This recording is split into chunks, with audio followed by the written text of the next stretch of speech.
bonsoir à tous. En tout cas, bienvenue dans cette émission, dans votre émission, donc La Réunion Lila.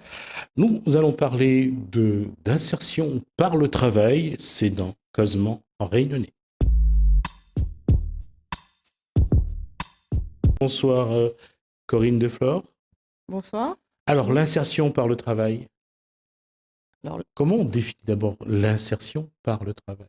l'insertion par le travail, ce sont des personnes qui sont en difficulté ou qui sont qui n'arrivent pas à trouver un travail de longue durée et qui aimeraient trouver un emploi. Donc, on les aide. Alors, les insérer, les aider à trouver un emploi, c'est la même chose ou pas? Au départ, ils sont en difficulté, il faut savoir. Donc, soit ils réapprennent ou soit ils apprennent les règles du travail, à savoir les horaires de travail, les consignes de travail, puisque quand vous êtes au chômage pendant un certain nombre de temps, vous oubliez qu'il y a quand même des consignes, il y a des règles. On doit être à l'heure, on a un patron, donc on doit respecter ces consignes de travail. Et comment qu'elles sont... Donc c'est un travail sur ce qu'on appelle des schémas de comportement, Oui, au départ, il y a un aspect pédagogique. de comportement et de fonctionnement. Quelqu'un qui est resté 5 ans au chômage, on peut lui apprendre de nouvelles attitudes.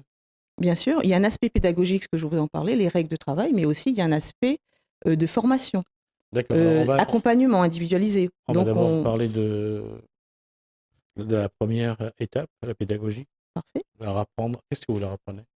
Bien, au départ, quand ils arrivent, ils sont en difficulté, bien déjà professionnelle ou personnelle. Donc on leur apprend déjà, il y a une remise en confiance au départ, leur dire ils n'ont pas travaillé, ils n'ont pas pu accéder à un travail, mais ce n'est pas la fin du monde.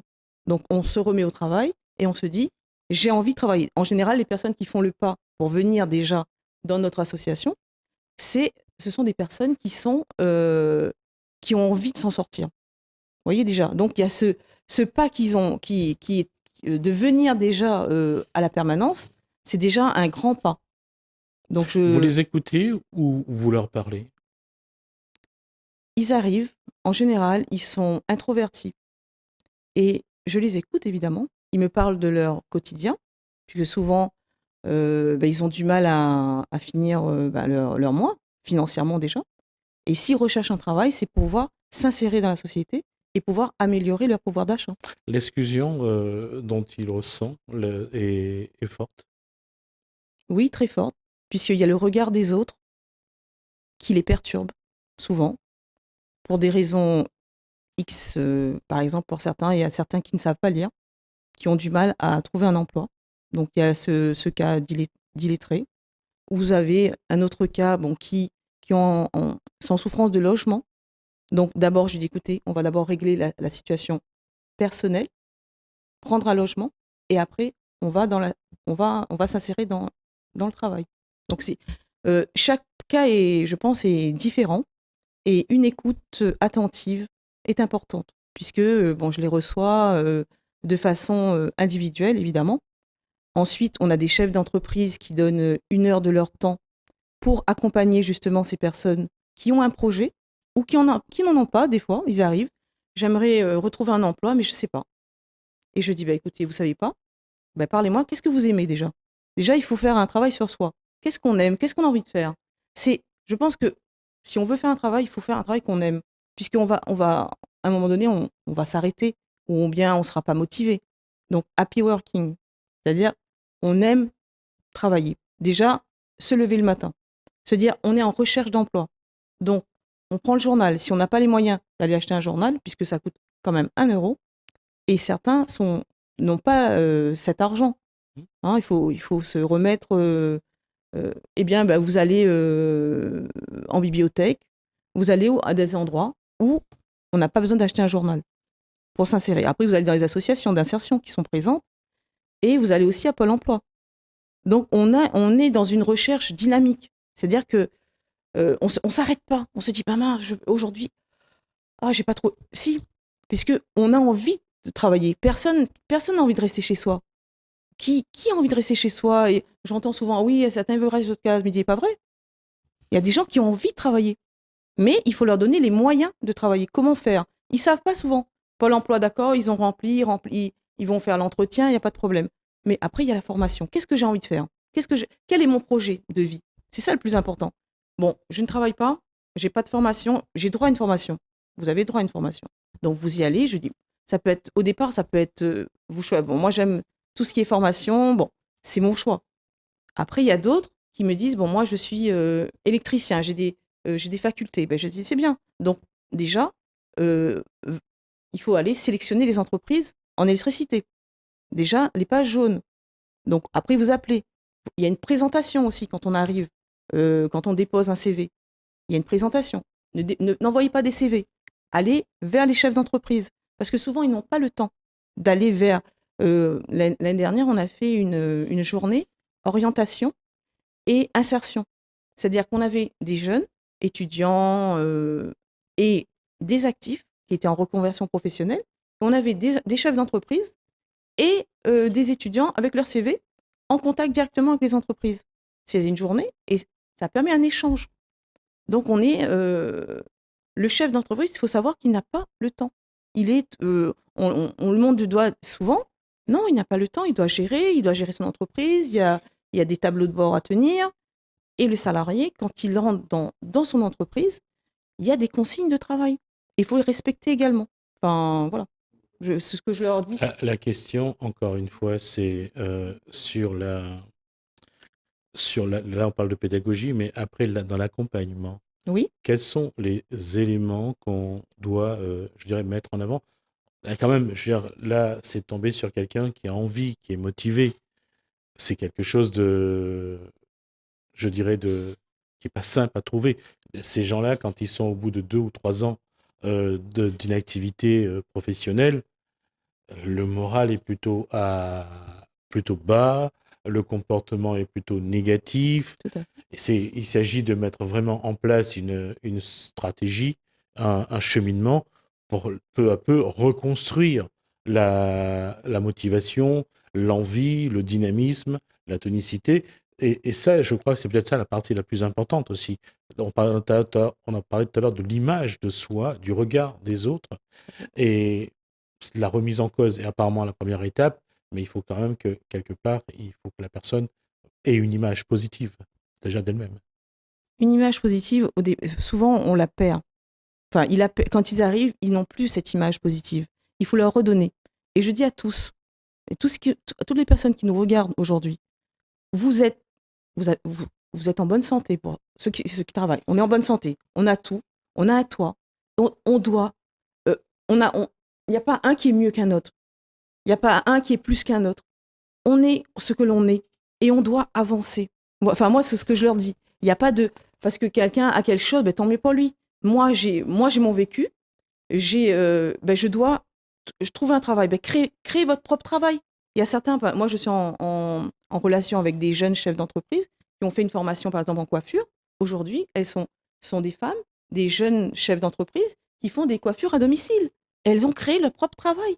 Et au départ, c'était assez compliqué, mais avec un accompagnement de chefs d'entreprise, on voit des modèles. Souvent, on est tout seul chez soi. On est isolé. Donc, il faut venir vers les associations, puisqu'il y a des gens qui sont à l'écoute des associations, même les collectivités locales, qui ont des services spécialisés. Vous allez sur Internet, sur le site le ministère du Travail, on se bouge.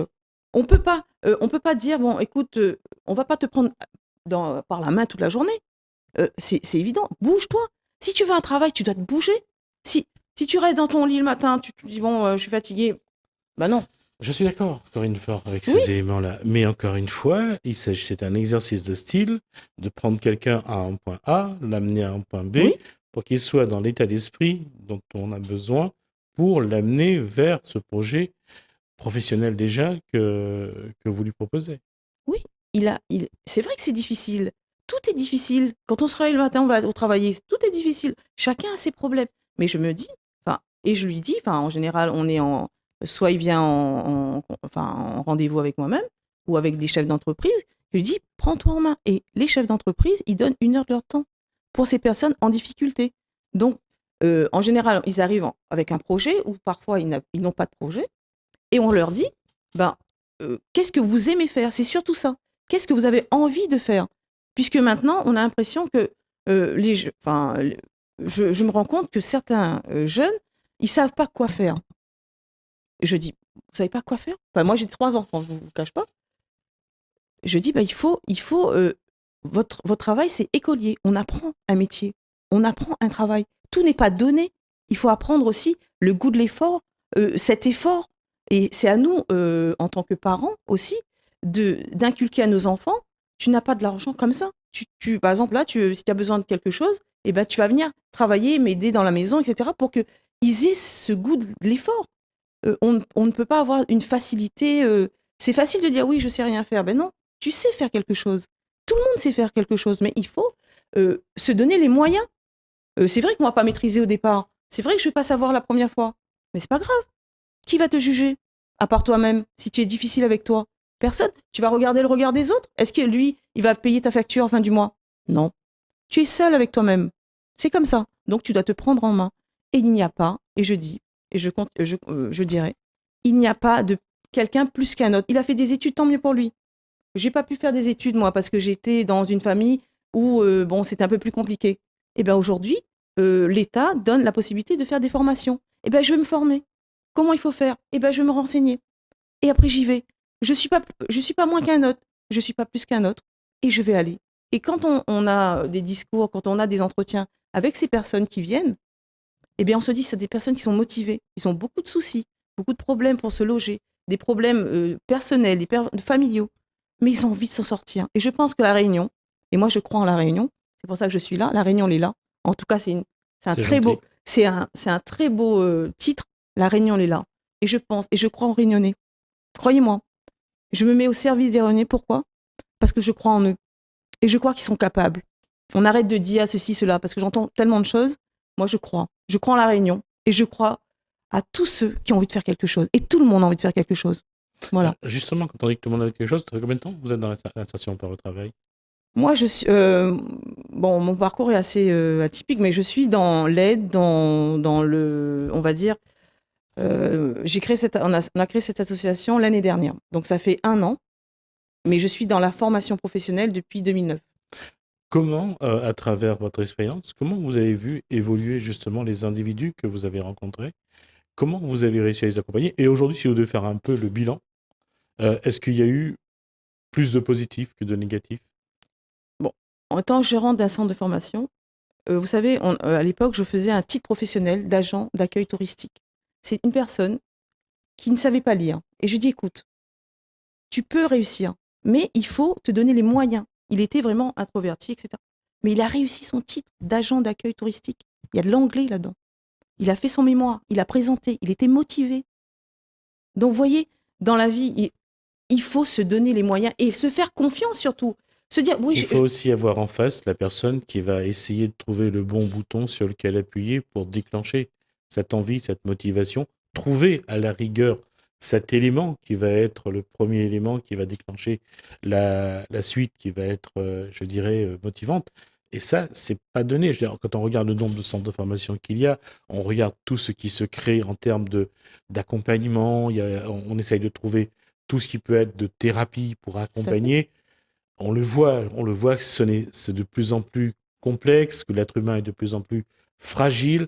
Et est-ce qu'il y a un moment où il serait peut-être mieux de revenir à quelque chose de plus, je dirais, basique, et puis commencer un peu à se botter les fesses soi-même, quoi.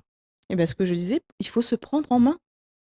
Il faut se prendre en main. Parce que personne ne va vous trouver un travail. Prenez-vous en main. Je dis aux Réunionnais, si vous avez envie de travailler, vous prenez en main. Je dis, j'aime faire ça. Bon, j'ai pas les moyens de faire ça aujourd'hui. Donc, si je vais voir l'ADI. Par exemple, l'ADI ils accompagne aussi des projets personnels. Vous achetez une débroussailleuse, vous commencez à faire ce que vous savez faire. Après, on commence. Bon, si j'ai pas envie de faire ça, je ferai autre chose. Mais je prends toujours un emploi. J'essaye de me débrouiller. Si vous n'avez pas... moi, je suis... par exemple, le revenu de solidarité active, là, le RSA, bon, on donne 400 € ou 500 et quelques, ça dépend si on est seul ou en couple, 800 €. D'accord? Mais ces personnes-là, ils ont envie de travailler. Mais moi, j'ai une idée. Après, je ne sais pas si elle est bonne. Hein. Bon, c'est pour la réunion, au lieu de donner le RSA, pourquoi pas le RIR, revenu d'insertion à la réunion en entreprise. Il y a des chefs d'entreprise qui sont seuls, qui n'ont pas les moyens d'embaucher, il faut savoir, parce que ça coûte cher.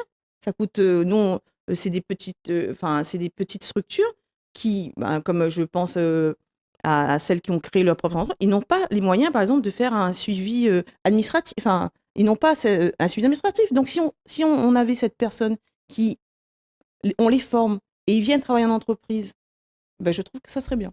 Et le RI, revenu d'insertion en entreprise pour la métropole. Oui, mais le problème, c'est on voit que Mais c'est pas obligatoire, mais le on a envie de le faire. gouvernement vient de créer le PEC, Oui. Parcours Oui. Emploi, et je ne sais plus le C, c'est quoi d'ailleurs, vient de créer ça pour remplacer justement le contrat aidé. D'accord. Ce sont des contrats normalement de cadre public, pardon, et ça va normalement aller aux collectivités et puis tout ce qui est public parapublic comme les associations. La question, c'est donner ce genre de moyens à une entreprise. Est-ce que ce n'est pas non plus... sur le fond, je comprends. Les entreprises ont besoin de ça. Mais donner un employé à une entreprise qui ne paye ni les charges sociales ni les charges salariales... Pas donner. Attention, il ne faut pas dire ce que je n'ai pas dit. Par exemple, il perçoit le RSA, il a la possibilité de venir travailler en entreprise. Bon, après, si il fait un chiffre d'affaires, par exemple, il a travaillé, il a augmenté le chiffre d'affaires de l'entreprise, il aura un pourcentage de ce qu'il a produit. Vous voyez, donc il vient en entreprise, il a son RSA, et s'il a produit, il a augmenté le chiffre d'affaires, eh ben, il aura un pourcentage. Il contribue au lieu de rester chez lui, enfin moi personnellement.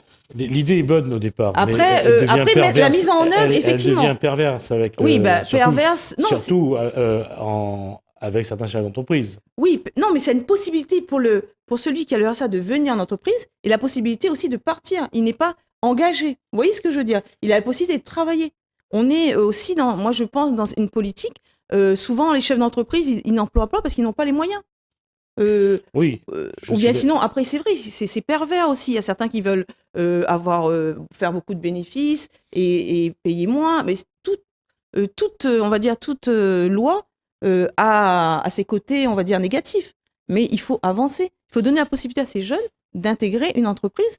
Et si, après, moi, je suis pas. Enfin, moi, je suis pas. Enfin, il faut un porteur politique. Bon, on n'est pas politique, mais on peut peut-être donner des idées pour que ces jeunes-là ne restent pas à la maison. Faire en sorte qu'un jeune ne reste pas à la maison, c'est une chose. Les insérer, c'est une autre chose. Mais surtout, dans tout ce que j'ai entendu au départ, c'est qu'il faut que ça vienne d'eux. Il faut qu'ils aient envie de le faire. Mais ils ont envie. Mais ils ne savent pas comment faire. Moi, je les vois. Je sais pas comment. Je sais pas. J'aimerais travailler. J'aimerais avoir un CDI. Parce que souvent, on leur propose un CDD. Vous voyez, 3 mois, c'est fini. Donc, ou sinon, on a la possibilité de recommencer un autre CDD. Mais aussi, il faut avoir cette culture aussi du CDI pour que la personne aussi puisse se construire un avenir. Vous faites un CDD, vous passez faire un prêt, c'est fini, hein, et vous n'avez pas. Oui, ça je suis d'accord, mais aujourd'hui, on voit bien que tous les systèmes d'embauche sont souvent à court terme, ou c'est de l'intérimaire, ou c'est du temps partiel, et rarement aujourd'hui le CDI donne envie au patron de mettre en place un contrat. Donc, dans l'insertion aujourd'hui se heurte aussi au fait que le marché du travail est de plus en plus contraint. Oui, c'est pour ça que je dis il faut arriver à des petites structures, il faut arriver à créer son propre emploi. Enfin, si on peut. Après, sinon, si on veut, parce qu'il y a certains qui ne veulent pas passer ce cap. Qu'est-ce qui empêche? C'est les problèmes administratifs, c'est les problèmes de gestion, c'est tout ce qu'il y a à payer. Qu'est-ce qui empêche quelqu'un de se dire, écoutez, moi je vais créer mon entreprise et on va y aller. Et on le voit aujourd'hui, rares sont les entreprises qui dépassent 3 ans, 5 ans. La pérennité entre mortalité et pérennité, c'est souvent la mortalité qui gagne. Oui, ce qui les arrête souvent, ce sont tout ce qui est comptabilité. Vous voyez? C'est ça la gestion. Donc, il faut un accompagnement, justement, de ces personnes. Donc, en général, ces personnes, elles ont un projet, quand je les écoute, qui est viable. Ensuite, il faut cet accompagnement. Et au sein des Clés de votre succès, on a des chefs d'entreprise qui donnent 1 heure de leur temps pour, justement, les accompagner. Et ça, c'est important parce qu'on ne peut pas créer une entreprise et se dire on est chef d'entreprise du jour au lendemain. Vous voyez ce que je veux dire? C'est déjà, on a son projet. Déjà, on a la crainte aussi de créer son entreprise. Une fois qu'on l'a créée, bon, après, faut pérenniser, comme vous dites. Donc, et il faut travailler. Il faut se réveiller tôt le matin, à 6 heures, 7 heures du matin, et travailler jusqu'à 19 heures ou 20 heures pour produire quelque chose. Donc, aussi, il y a cette valeur travail qu'il faut aussi faire développer. On n'est pas chef d'entreprise et se dire, bon, ben voilà, je me réveille à 9 heures, à 10 heures, j'ai fini. Vous voyez? Donc, il faut aussi qu'ils aient envie, mais je pense que ce sont des personnes, quand ils sont accompagnés, ils se sentent sécurisés et ils avancent. Et puis après, on les conseille également. Voilà. J'allais juste faire une petite remarque. Quand on dit de se réveiller tôt, pour un chef d'entreprise, en fait, c'est 4 heures du matin. Oui, moi, c'est 4. Enfin bon, je vais pas dire 4 heures du matin parce que moi, je me couche tôt et je me réveille à 4 heures du matin. Mais après, chacun connaît. Bon, j'avais pas trop. La journée, on dit que la réussite appartient à ceux qui se réveillent Bah, le plus tôt. Ah ben, on verra. Il nous reste 5 minutes. Ma Oui. question, c'est aujourd'hui, quel est le public que vous avez le plus souvent? Des jeunes, des moins jeunes? Eh bien, c'est assez diversifié. J'ai des jeunes, une tranche de quarantaine, et j'ai même, on n'a pas parlé des seniors. Eh bien, les seniors, ils veulent se réinsérer parce qu'ils ont une petite pension et ils veulent retravailler. On a oublié ça. Et c'est le public qui a le plus envie ou c'est le public qui C'est le public qui a envie de travailler. Voilà. De se réinsérer. Mais ils ont déjà, eux, je pense, eux, ils cherchent du travail. C'est-à-dire qu'ils sont pas, je les vois pas manque de confiance. Ils ont envie de ne pas être isolés. Voilà, donc ils ont envie C'est aussi une façon, après, je dirais, pour certains qui sont aussi à la retraite, qui essayent de réintégrer un travail. C'est aussi une façon. Je dis souvent que la retraite, parfois, c'est mourir un peu, et parfois mourir beaucoup pour certains. Là, c'est aussi une façon de se raccrocher à quelque chose qu'ils ont vécu, qu'ils ont connu toute leur vie, et qui, finalement, au bout d'un moment, ils se retrouvent exclus, parce qu'ils sont plus dans le système, dans le réseau, dans cet environnement. Et quelque part, c'est vrai que lorsqu'on se retrouve exclu aussi, on s'exclut soi-même à travers cette retraite. Est-ce que on voit là qu'il y a cette envie de vivre qui est plus forte? Ceux qui veulent travailler, les seniors, c'est qu'ils ont une petite retraite en général. Donc ils veulent arrondir, on va dire, leur fin de mois. Et là vous me parlez de réseau. Je suis Quand je dis réseau, c'est connaître. Oui, parce que moi je suis en partenariat avec une association qui s'appelle un réseau d'aide justement des personnes âgées isolées, Reste pas seul entre autres. Oui, et Patrice Wézel entre autres. Monsieur Jean Sianic. D'accord, aussi Patrice Wézel. D'accord. Et qui. En fait, aujourd'hui, ça s'appelle Gramoun Isolé, je crois. Mais après, il y a une association qui s'appelle Reste pas seul. Bon, après, il y a plusieurs noms. Enfin bon, chacun. Et je me dis que ce sont des personnes, par contre là, qui sont isolées, qu'on vient les réinsérer. Mais c'est pas dans le travail, mais justement pour pas qu'elles se sentent, on va dire, parce qu'ils ont perdu souvent un être cher, et comment dire, il ne faut pas les oublier. Parce que j'allais dire tout à l'heure, je vous ai dit, il faut savoir faire de la politique. Vous devez vous y mettre. Hein. Vous avez évité 3 questions, mais vous avez répondu à côté. Mais c'est bien, bravo. J'ai évité 3 questions. Ouais. Ben, ça va alors. Donc, bon, après, j'ai un cursus politique aussi. Hein, on en reparle. Okay. Je vous recevrai sans doute après pour parler politique à un moment ou à un autre. En tout cas, Corinne Defleur, on espère vous revoir sur le plateau avec des personnes qui ont envie de s'insérer, nous raconter un petit peu leur parcours et voir un peu comment ils surmontent, ils affrontent les obstacles que la vie leur propose, qu'ils acceptent ou pas. En tout cas, on aura l'occasion d'en parler. Je rappelle donc que vous êtes pour l'association Les Clés de votre réussite. Les clés de votre succès. De votre succès, pardon, et que vous êtes donc pour l'insertion par le travail. On aura l'occasion d'y revenir. Avant, nous allons donc parler de quelque chose de différent. On va parler d'insertion et d'auxiliaire de vie, d'inauguration également, puisqu'il s'agit de quelque chose qui s'est passé du côté de Saint-Benoît, où on a inauguré au Rayon du Soleil, c'est une entreprise qui s'occupe du service à la personne. Sa patronne, la directrice d'exploitation, a donc inauguré une structure, et c'est l'occasion de voir que c'est vrai que l'insertion par le travail, c'est aussi ça.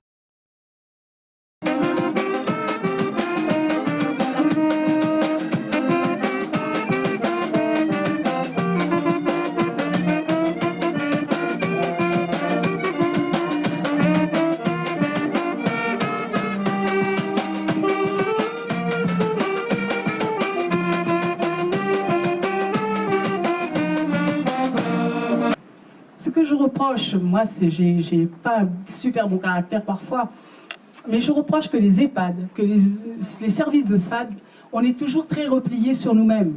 Alors que nous devons être ouverts sur le monde, être ouverts sur la ville. Ce que nous faisons, ce sont des métiers qui doivent être reconnus.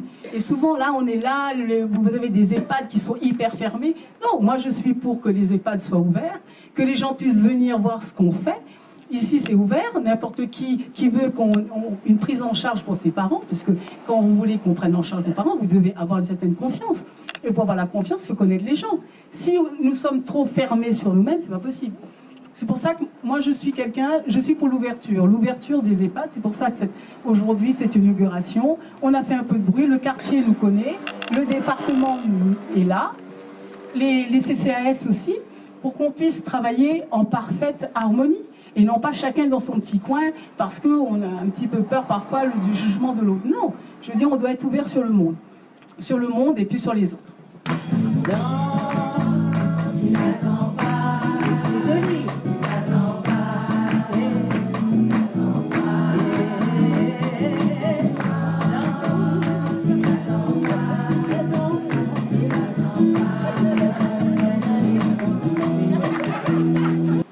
Alors avec notre équipe, nous avons voulu créer cette rencontre afin que vous puissiez nous découvrir et surtout connaître notre métier.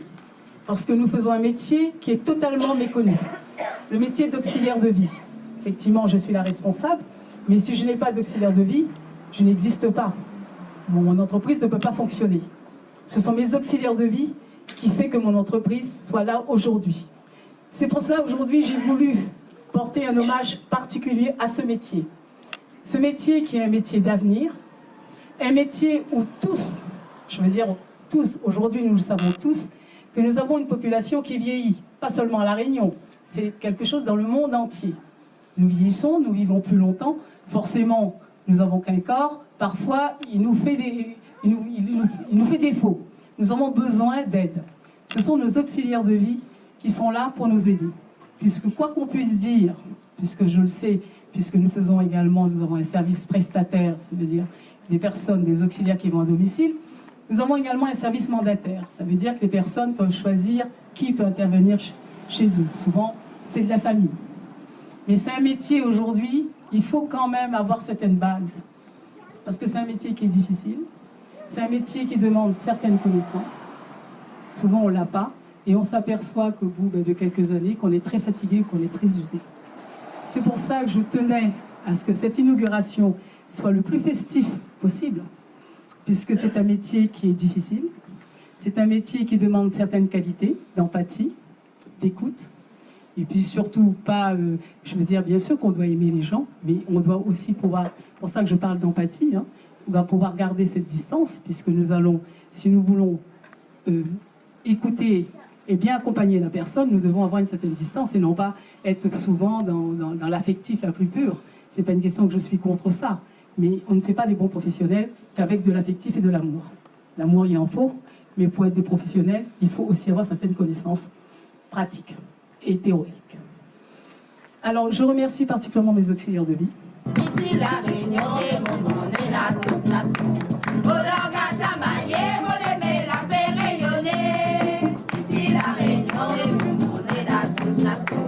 Au langage à mailler, mon aimé la fait rayonner. J'espère que vous avez en tout cas apprécié ces chanteuses, en tout cas, que ce soit les auxiliaires de vie ou la responsable. En tout cas, on voit que l'insertion par le travail, surtout dans le service à la personne, aujourd'hui est porteur, en tout cas, à la personne est porteur d'emploi. Et c'est vrai que se former est important. Et c'est vrai que s'occuper aussi des personnes âgées, c'est un métier d'avenir. Et j'espère que on saura, en tout cas, proposer les formations adéquates. Cette fois-ci, on va parler de quelque chose de plus léger, de quelque chose de... On parlera avec... Allez, on va juste dire que c'est dans Gadiam Réunionnais.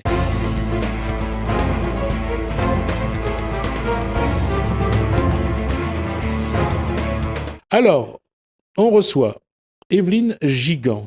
Bonsoir, Jasmine. Et on reçoit Peggy Lougarbal. À chaque fois que je regarde ça sur Facebook, je me dis, mais comment elle a trouvé ce nom-là ?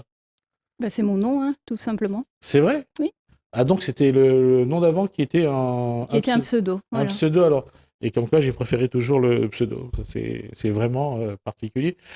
Mesdames, comment allez-vous? Bien, et Très vous-même? bien. Alors, juste avant, on va rappeler que Peggy Gabal a sorti son dernier bouquin, c'était il y a combien de temps à peu près? Alors le dernier qui est sorti, c'est un recueil collectif qui est sorti avec l'UDIR, l'Union pour la défense de l'identité réunionnaise, et qui était un recueil de contes qui Mhm. s'appelle Contes et croyances populaires de la Réunion, 2015. D'accord, et on va rappeler aussi Kevin, qui adore le rock, est sur... Radio Arc-en-Ciel pour une émission qui s'appelle Heavy Rock qui passe à 18h le samedi et qu'on peut retrouver sur internet sur www.radioarc-en-ciel.re. Quand on parle de rock aujourd'hui, c'est lequel de rock finalement? Ça peut être du Maloya rock, ça peut être du grunge, du hard rock toujours. Enfin, il y a vraiment un panel très vaste dans le rock. D'accord. Comment vous vous êtes rencontrés? Eh bien, parce qu'on travaille ensemble, tout bêtement. Et Mhm. on a le même goût pour les histoires, l'écriture, les contes, puisque nous sommes aussi conteuses. Et donc voilà, ça fait quelques Journalistes au années départ, déjà. toutes les deux? Voilà, journalistes toutes les deux. D'accord. Et comment vous est venu ce projet que vous menez? On va vous le dévoiler dans un instant. Comment c'est venu ce projet? Parce que on va juste rappeler que demain, samedi, vous serez donc au Bicyc à Saint-Benoît. À partir de quelle heure? À partir de 20h. À partir de 20h. Et pendant 1 heure à peu près, c'est ça? Un peu ou plus moins. que ça, Un je peu plus Un que peu ça. plus, oui, je pense. Vous allez parler de quoi? Alors, ce sera au niveau de l'intitulé, c'est Causer coquin. Ce sera une soirée plutôt coquine, je dirais. Pas vulgaire, mais avec un côté spécial Saint-Valentin, puisqu'on l'a fêté récemment. Oui, ce jeudi, ouais. Donc, il y aura effectivement. des contes d'amour Mercredi, pardon. Ouais. et une pièce de théâtre de 8 minutes, exactement, Voilà, n'est-ce une pas? scénette. En fait, donc il y aura plusieurs intervenants, hein. Il y a des conteurs, voilà, et nous Josie présentons Virin, Bertie Dubar. et James Scott MacDonald. Pour les conteurs, donc. Et nous présenterons, comme tu le disais, Une petite scénette de théâtre. C'est Causer coquin. Causer coquin, oui, c'est une scénette qui parle de la crise de la quarantaine. D'accord. Alors, on va juste vous proposer, mesdames ou messieurs, qui arrivent ou qui ont déjà dépassé, elle va vous montrer un petit peu quel chemin suivre. Je vous écoute. Qu'est-ce qu'il faut dire à ces personnes qui vous écoutent non, Sur la crise de la quarantaine ou... Sur la crise de quarantaine, je vous embête. Qu'est-ce qu'il faut dire? Alors, Qu'est-ce qu'est-ce qu'il qu'il faut faut leur dire dire sur cette scénette et sur cette soirée de manière globale? Venez déjà, parce que c'est une soirée qui s'annonce assez sexy.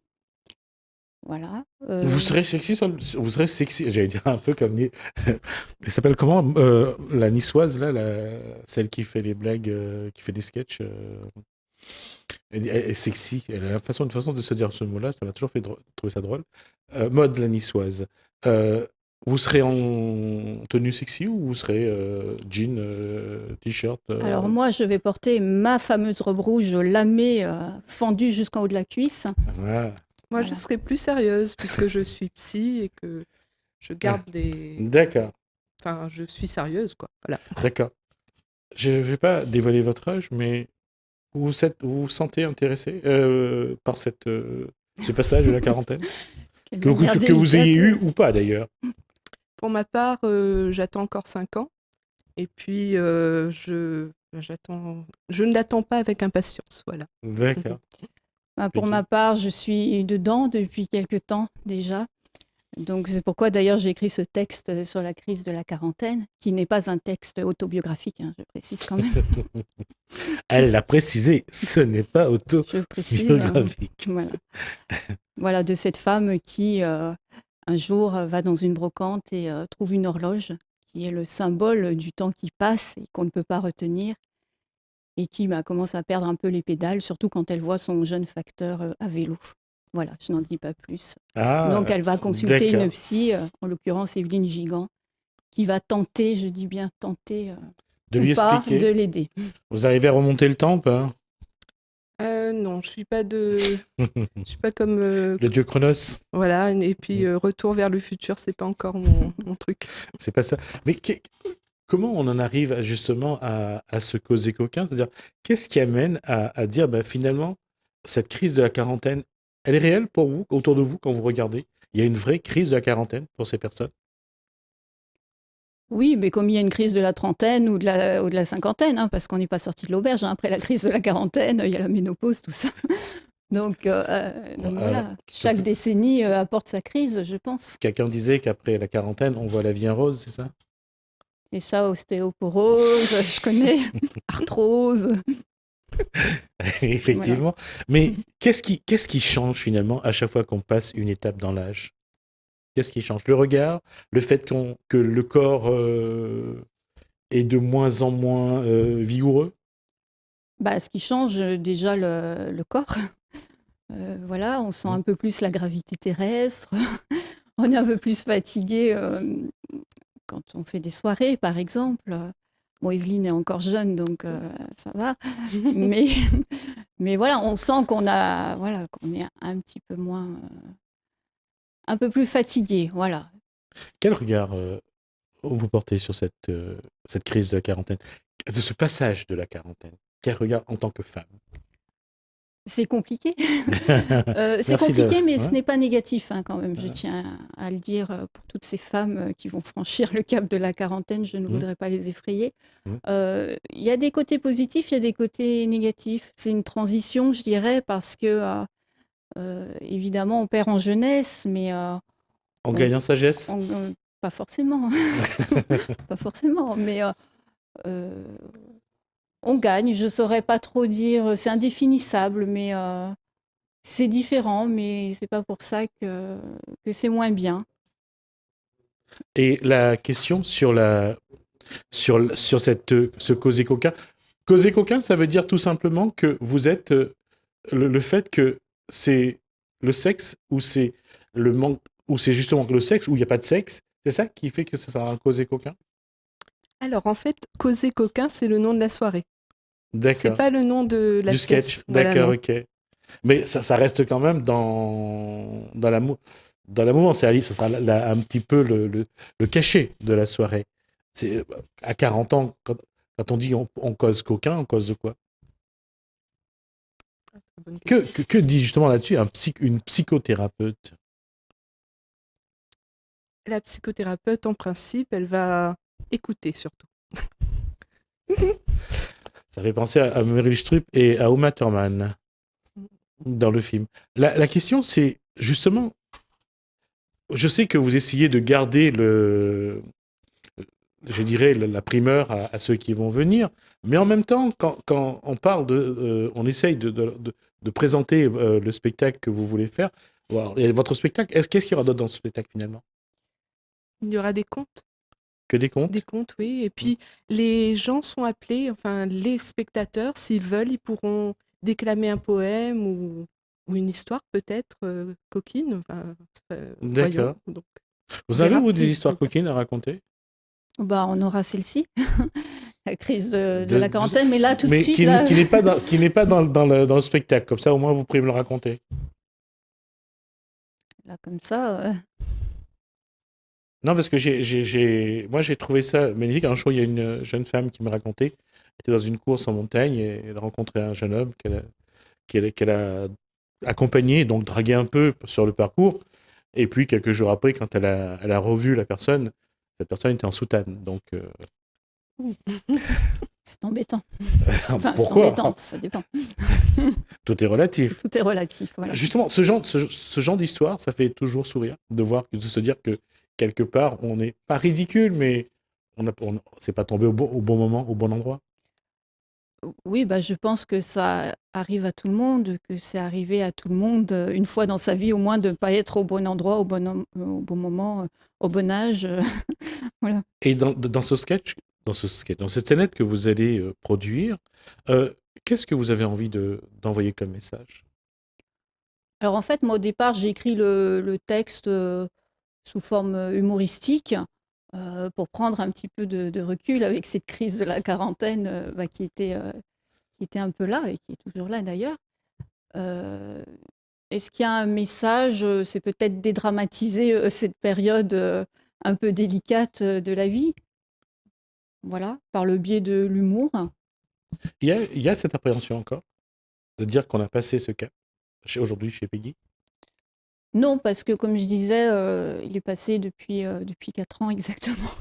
Donc je commence à m'habituer à ce cap-là. Après, il faudra franchir Qu'est-ce le qui, step d'après. qu'est-ce qui, j'allais dire, qu'est-ce qui fait qu'il y a cette appréhension-là? C'est le regard sur soi-même, c'est le regard de l'autre, ou c'est vraiment de se dire que ben ça change et c'est le changement finalement qui reste la chose la plus perturbante. Ouais, ce sont les trois, je pense. Il y a le changement aussi, bah, il y a des choses qu'on ne peut pas rattraper. Euh, Et le temps qui passe, qui court et qu'on ne peut pas saisir, Voilà. fait peur en fait. Et je pense que c'est ça qu'on sent dans les crises qui sont la crise de la trentaine, celle de la quarantaine et de la cinquantaine, Justement, etc. c'est la question que j'allais te poser, Evelyne. La question, c'est finalement, à chaque fois qu'on passe un cap, lorsqu'on arrive à 18 ans, lorsqu'on passe les 20 ans, on passe 25 ans, lorsqu'on passe 30 ans, 35 ans, parce que quand on passe 35 ans, on voit déjà les 40 ans qui se Qui profilent sentent. à l'horizon. Est-ce qu'on se fait quelque part un peu toute une montagne de ce qui est finalement qu'un cycle naturel? Oui, moi je pense que oui. Et puis je pense qu'à 40 ans particulièrement, on pense à toutes ces choses qu'on n'a pas faites. On a peut-être plus d'audace à 40 ans, je pense. Parce qu'il y a toutes ces choses qu'on n'a pas faites quand on était plus jeune, parce qu'on n'a pas osé. Et je pense qu'il y a ce détachement-là qui arrive vers 40 ans et on ose plus de choses et puis on prend du recul par rapport à certaines choses. Et ma question, et là, puisqu'elle va jouer la psychothérapeute, on fait moins attention aux autres, on prend moins en compte leurs regards, leurs critiques, et on vit un peu plus pour soi, dans les deux cas. Je pense. Et moi, j'ai entendu dire par d'autres personnes que on s'aime plus à 40 qu'à 20. On gagne un peu plus en confiance en soi. Enfin, je sais pas si c'est vrai, Peggy. Oui, oui, oui, c'est vrai. On s'aime d'une autre manière, on se redécouvre. C'est une nouvelle lune de miel avec soi-même. On se dit qu'on est bien, ou on se dit, ben, on n'est pas si mal que ça, finalement. Non, on est bien. On est bien, vraiment. Et finalement, l'acceptation, c'est de se dire que ben on a passé le cap, ça continue, et on se dit de toute façon que, puisqu'on disait tout à l'heure, il y a des choses qu'on ose, on prend moins en compte l'environnement, on fait moins attention à ce que pensent les autres, mais est-ce que pour autant, quand on est mère de famille, puisqu'on se connaît et que Peggy Goulou Garbal est maman de 2 enfants, C'est ça. je crois. Donc, ça, c'est le regard à ce moment-là, devient beaucoup plus égoïste finalement. D'être égoïste, vraiment égoïste, mais à cette fois-ci pour soi. Pas seulement pour les enfants. Oui, parce que quand on a des enfants, c'est un chamboulement, Ouais. un heureux chamboulement, mais c'est toute une remise en question. Et ce sont des deuils aussi à faire de sa vie passée, de son insouciance, parce qu'on ne peut pas se permettre d'être Ouais. totalement insouciant quand on a des enfants. Et quelque part, on revient un peu à soi, tout en étant bien sûr avec ses enfants. Et oui, c'est une seconde naissance. Enfin, pour moi, ça a été aussi une seconde naissance quand mes enfants sont nés, parce que j'ai retrouvé aussi une certaine jeunesse. Ils sont dans des étapes de la vie que je leur envie, que j'ai déjà passées. Ma fille, l'année prochaine, rentre au collège déjà. Et je l'envie quelque part parce que c'est une étape de ma vie qui est finie, que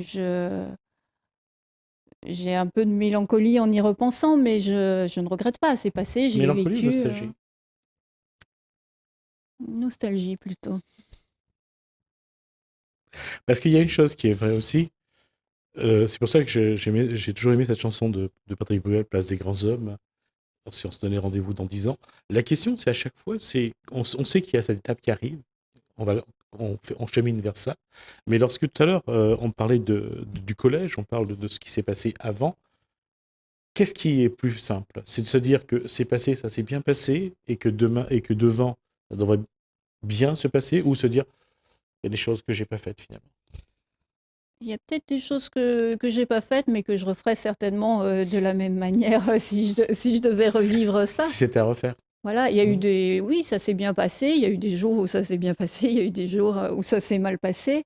Mais bon, bah, ça fait partie de la vie, quoi. Et puis si ça se passait tout le temps bien, on n'apprécierait pas vraiment quand ça se passe bien. Et Evelyne, la question, c'est à chaque fois, c'est quel que soit l'âge, c'est surtout ce qu'on veut, parce que pour le peu que je connais Evelyne, c'est quelqu'un qui a son caractère, qui a sa façon d'être, Comme tout le monde. non, j'allais dire qui tient moins, qui prend moins en compte le regard de l'autre. Peut-être que ça paraît comme ça. En tout cas, justement, ça ne n'apparaît transparaît pas. pas, Ça c'est ça transparaît pas déjà. D'accord. Mais est-ce que c'est vrai ou c'est pas vrai? Alors, je pense que tout le monde a quand même plus ou moins une certaine peur du regard de l'autre, un manque de confiance en soi par moment, mais en même temps, on se dit non, mais on peut avancer comme les autres et même mieux, pourquoi pas. Enfin, il faut croire en soi et donc on essaie tous les jours de se dire voilà, je peux le faire. Ce rôle de psychothérapeute dans cette scénette que vous allez... De psychiatre, hein, parce qu'il lui faut bien un psychiatre à ma quadragénaire. Psychiatre. Alors, on va juste rappeler que le psychiatre, lui, en tant que psychothérapeute, c'est lui qui a le droit de prescrire des médicaments. Et oui, puisqu'il est docteur. Il est médecin, effectivement. Oui. La question, là, justement, c'est est-ce qu'il y a une posture à avoir dans cette scénette, je parle bien dans la scénette, ou c'est de se dire comment bien la jouer pour rester humain et en même temps pour ne pas être trop donneuse de leçons, finalement? Je pense pas que la psy... Enfin, si, elle a... Ouais. c'est particulier, mais disons que j'essaie d'être au plus près du texte de Peggy Lou Garbal. Oui, mais il y a aussi l'émotion qu'il faudra mettre.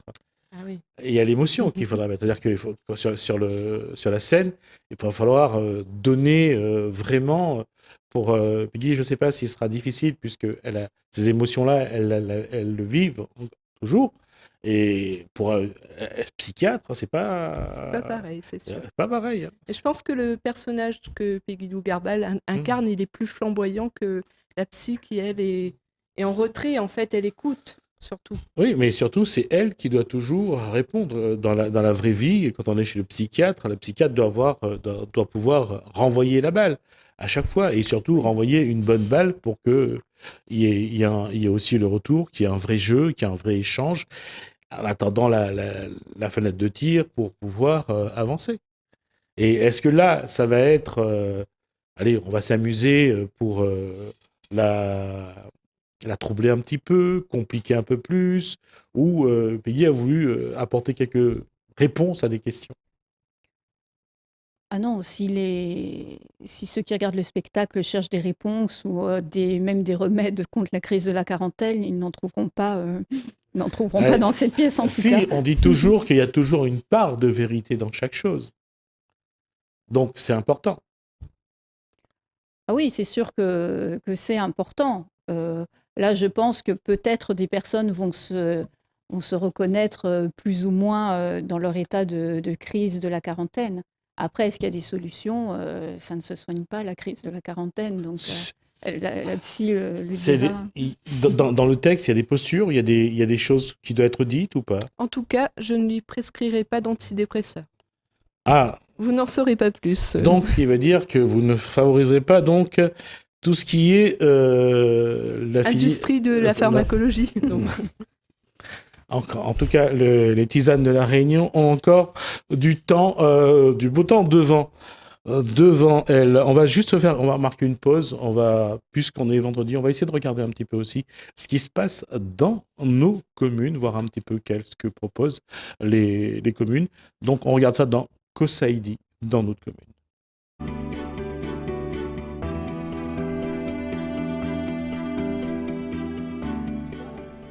Saint-Joseph, la ville nous convie à un spectacle. Piaf fait son cinéma le 17 février de 20h à 23h à la Halle de Saint-Joseph. Saint-Denis, le Crèche Réunion organise un événement, le Crèche Ta Vie Level Up, valorise tes compétences le 21 février de 9h à midi. Saint-Denis, la ville vous convie à une séance d'aérobic en plein air le 23 février de 18h à 19h sur l'esplanade d'Antoine Séry de Champfleury, gratuit et ouvert à tous. Saint-Paul-la-Ville vous invite à une séance de Zumba le 23 février de 18h à 20h au parc Expoba. Dress code jeune. Le Tampon, la cité du volcan, accueille un atelier de jouets optiques animé par Romain Marchand le 24 février de 10h à midi, de 13h à 15h ou de 15h à 17h pour les enfants de 6 à 12 ans. Saint-Pierre, La Rochelle et La Réunion vous invitent à la deuxième édition Les Francopholies de La Réunion du 9 au 11 mars. Saint-Denis, la ville vous convie à une séance d'aérobic en plein air le 9 mars de 18h à 19h sur l'esplanade Antoine Séry de Champfleury, gratuit et ouvert à tous. Saint-Paul, le 11 mars, pendant les vacances scolaires, viens participer de 10h à midi et de 14h à 16h au deuxième rallye volcan de la cité du volcan. Saint-Louis, la ville vous invite à son traditionnel marché de producteurs le 11 mars de 6h à midi devant la mairie de la Rivière.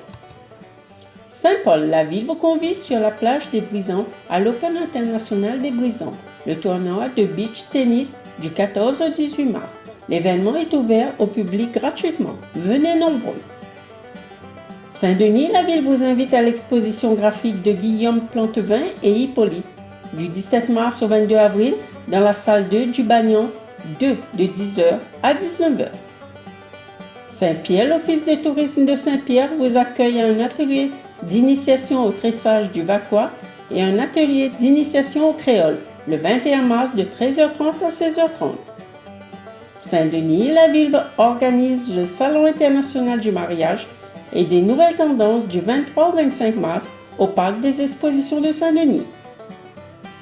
Le Tampon, Élysée Noireau vous invite à l'exposition de ses tableaux La peinture et le bien-être dans la galerie artistique Loge 6 de la Cité du Volcan jusqu'au 31 mars. Saint-Leu vous êtes invité à l'exposition Cétacés mystérieux réalisée avec la participation de plus de 30 classes de lit jusqu'au 1er avril au Stella Matutina. Saint-Denis, le Salon des Seniors Réunion organise sa 3e édition 3 jours pour se vitaminer la vie du 1er juin au 3 juin de 9h à 18h à la Nordée. Saint-Paul, la ville vous convie à l'exposition Marronnage, refuser l'esclavage à l'île Bourbon au XVIIIe siècle jusqu'au 31 décembre.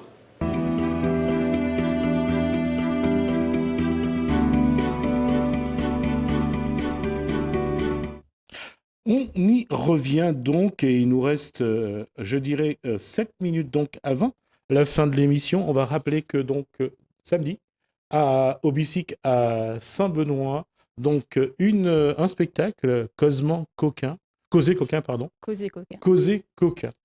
Avec des conteurs, une petite pièce de théâtre. Voilà. Et les gens sont conviés, c'est entrée libre et gratuite.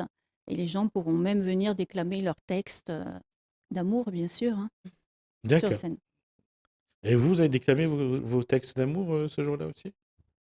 Oh, À voir. En impro, peut-être, éventuellement, on ne sait pas. D'accord, vous l'avez déjà déclamé chaque jour de votre vie et surtout le 14 février. Ma question, donc, vous allez donc faire une scénette et vous avez donc la crise de la quarantaine, la psychiatre et des questions et des réponses pour rigoler. Oui, voilà. Pour rigoler, surtout. Billy, est-ce que vous auriez aimé avoir des réponses à ce moment-là? Bah, on a toujours envie d'avoir des réponses, mais en fait, Quand on passe cette crise de la quarantaine, la vie il y a passe. des questions qu'on a un peu envie, un petit peu comme l'adolescente qui va demander à ses parents qu'est-ce qui va se passer après, pourquoi j'ai ça, pourquoi je ressens ça. C'est un petit peu la même posture. Oui, même si j'étais un C'est pas petit les mêmes peu questions, bien sûr. informée sur la crise de la quarantaine, hein. D'accord. Voilà, on lit beaucoup d'articles, on voit des choses à la télé, on sait que ça va pas être facile. Il y a beaucoup de livres de psychologie aujourd'hui, on en parle beaucoup, Voilà. il y a beaucoup de choses qui se disent, mais finalement, on ne sait plus qu'est-ce qui est la vérité, je suppose. Voilà, bah, il faut vivre sa propre vie et vivre dans l'instant présent, et puis les solutions viendront d'elles-mêmes. et ne pas toujours. La psy aurait pu le dire, ça. Oui, j'aurais pu le dire. Je confirme. Quelque part, est-ce qu'il faut arrêter trop de se poser de questions, même si Evelyne n'est pas psychothérapeute. À un moment donné, Peggy aussi, il faut arrêter trop de se poser de questions, d'essayer d'en trop anticiper. Oui, moi, c'est ce que je me dis tout le temps, ce qui ne m'empêche pas de m'en poser, hein, mais Ouais. c'est ce que je me dis tout le temps, effectivement. Et la question, c'est, on essaye trop de vouloir, de savoir, on essaye trop c'est un petit peu comme les jeunes mamans, quand elles vont avoir leur premier enfant ou leur premier enfant, qui vont aller lire dans tous les bouquins qui existent sur le bébé, tout ce qu'il faut faire ou ne pas faire, tout. On en fait trop, quelque part. C'est un marché devenu, tant mieux pour ceux qui écrivent les livres, hein, ça je vais pas critiquer, mais c'est à l'individu d'arrêter toujours de croire que tout est dans le livre. Oui, après, il y a un marché parce que les gens se posent des questions, donc les gens aiment bien avoir des réponses, mais après, chacun trouve ses propres réponses. C'est vrai que si on lit les livres, par exemple, sur quand on va avoir un enfant, à part augmenter notre stress, enfin, moi, personnellement, je me suis dit, oh là là, faut faire ça, faut pas faire ça. On essaye trop de créer de cadres dans lesquels il faut mettre des gens. C'est ça le souci, quelque part.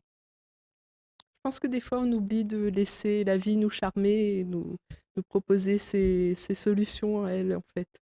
Parce que quand on relit sa vie, on se dit, mais il y a des coïncidences, des choses qui ont fait que je suis ici maintenant, Evelyne, avec mes envies et tout ça, enfin, qui font que on est surpris de ce qui s'est passé et de ce qui peut arriver plus tard, en fait, grâce à tout ce qui nous a forgés. Alors, ça va être une question, juste parce qu'il nous reste 2 minutes, on va rigoler un petit peu. Est-ce que vous savez c'est quoi un MILF? Une MILF. Une MILF, pardon. Oui, Oui, c'est une assez MILF. vulgaire d'ailleurs dans Ouais. la traduction. C'est Mover, I'd like to Fuck. On a de la culture hein, quand on est quadragénaire. Vous voulez qu'on le traduise ou pas?